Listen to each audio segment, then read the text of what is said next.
ô đây rồi cha nếu trên là bé chỉ lo hơn thôi nó ô bố mò tù đi cha đây cho nóนี่เช็คตัวแล้วรถมงกันบอกคันนี้เป็นบอกคนไม่ละจะคนเจ็บนี่อยู่อันน่ะมึกน่ะคือใช่ปะส่งอยู่มึกมานี่น้ำมึดน้ำเตะป่ะหรอมึงได้บ่ฮะเจ้าจีปอนนะครับนี่ตาแบบกี่แล้วเจ๊ยังตัวตาลีแล้วทั้งกับตัวนี้ทั้งกับตัวแล้วเราจีนเราเจ๊ตาลีแล้วอีถุงยังนอนยังอ่ะอ๋อตู้ฝนเนาะผมเป็นรถบริษัทเลยเม็ดมาพอมวยนู่นนั่นเลยตู้ปึ๊กเนี่ยป้ามันทำเราปึ๊กเนาะจีชอบมากค่ะแต่เนี่ยช้าเนี่ยปึ๊กที่ตายช่วยใจจ้องเนี่ยปึ๊กนั่นที่เด้อเจ้าของหมอตัวพ่อเจ้นี่คือเจ้าของหมอตัวเรารถของหมอไหมนี่โทรหารถของหมอเป็ดชิมว่าไปได้สิกูมาเขียมหูกูมาเขียมหูน่ะต้องไปส่งปะเดี๋ยวพอโทรหาด็อกเตอร์ไปส่งไปเดี๋ยวบ่ได้เบิดแน่โอ้ยนี่น้องชาเดี๋ยวละองค์นี้นะองค์นี้สิหมดละนี่ตูน้อยเป็นเดี๋ยวจะกินได้แล้วกูก็ตัวจีนนั่งละปกติซะ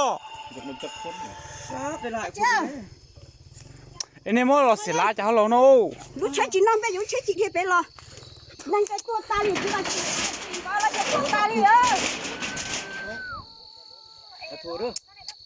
ว่าเป็นหน้าตาเราจีนตาลีเขากูตัวไม่ต้องวันใช้จีนนั่งกับตัวเรา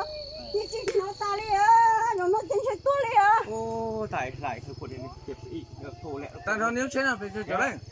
เนี่ยโยเจ้าเชิงจ้าก็คันใช้ตัวเราชิโน่ไปเจ้เจ้าดร.อุ้นเหรออยู่นี่ซอกรถดร.อุ้นเอ้ยเดี๋ยวดีใช้จนหัวเตาหุ่นเหรอเตาหุ่นเหรอให้อาจารย์พี่อุ้ยนะก็ตัวใช้จะมีเงินแล้วไปทั้งหมดรู้เราใช้ที่ตาเนาะเสือก็เอารถไปไม่แน่ก็รถเขาไปส่วนเขากระบุงมาใส่เผามงน่ะเต็มมีแต่รอยอย่างมันตายก็ทุกเลยอยู่นี่นะรอยให้ตะพุกหัวเบิ้งหัวแตกขึ้นบนเลยรถเขาจอดเบิ้งกับตัวที่เราตั้งใจเขาทางอย่างเขาที่รถไอ้จอดแคมทางใต้ฝ่าแล้วมาขึ้นภูห้วยนะภูกำลังขึ้นติดภูตอนนี้ผมเดินร้านให้มึงจ้าเลยปักกันไปไหนเรามอลี่เชียวตัวรัวลี่เฮ็ดเที่ยว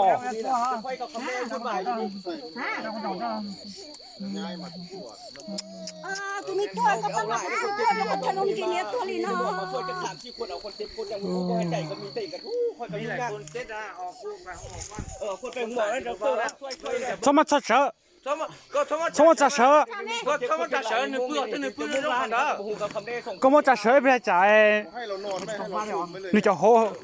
好เจ้าตัวมัวโอ้โหเอาก็ได้สุดตัวง่ายครัวมันนะโอ้เขาบอกแล้วกันเถอะรถหมอที่เมาโทรหาดร.โอ๊ตแล้วมาเกี่ยมที่เมาเดี๋ยวเบิ้งกันแจ้งละเร็วนี้ให้เจ้าหน้าที่มาเบิ้งนึ่งเครื่องของ2คนเจ็บคนเปลี่ยนมาช่วยกันไปหัวหมอสักก้อนเดี๋ยวค่อยบอกกันอื่นไม่แล้วอีดูได้เอาคนเจ็บจะเป็นหัวหมอชั่วโมงสัญญาไปแล้วเจ้าลึงพี่น้องเลยเป็นกับเจ้าเลยแล้วให้เจ้าเขาจะมาช่วยน้อยนึงเลยบ่ขอความช่วยเหลือเด้โทรหาเพิ่งโทรหาเจ้าเขาเจ้าอยู่ใส่มีแล้วก็เอามาสัญญาโม่บ้านพลเมืองคือว่าโหดอมเจ้าทุกคนเมืองนี่ก็มีบ่เจ้าคุมบ้านจรีนี่มีบ่คนเจ้ามีข้อกับบุถามคนนึงไม่ให้เจ้าเขามาพูดนั่นมีพูดละคนฮู้ก็บอกมาเลยอยู่ในญาติจะมีไอ้น้องไอ้น้องเขามาช่วยเด้โทรมานี่โอ้ไปเอาโทรศัพท์มาว่าโทรให้ได้มาช่วยกันค่อยก็บอกคงเหมาะมาแล้วเจ้ายึงเอาหัวคมอยู่ไฟไปส่งสมับปื้อไปก็สะต้องตัวหูก็เลยเชี่ยวหมกตัวตรงนี้จ้อสมับก็สะต้องหูจ้อ